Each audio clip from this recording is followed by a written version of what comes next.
ओ बुढी, होइन कति बेर लागेको तँलाई? छिटो गर्न। ल ए म भैँसीलाई घाँस दिँदै गर्दा आइहाले।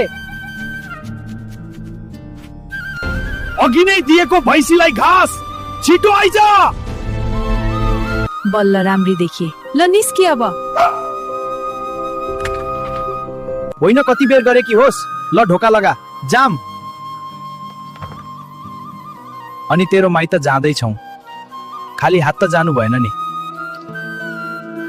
त्यहाँ तल माइलाको पसलबाट केही फलफुल किनौला नि।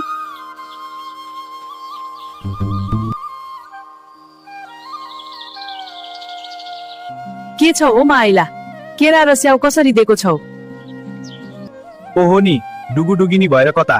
केरा 50 को दर्जन र स्याउ 80 रुपियाँ किलो। के साह्रो महँगो हो त नि।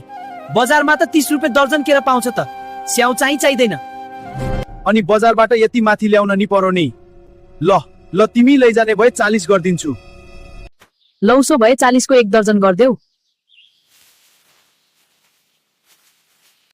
देख्यौ मेरो घटाउने शक्ति।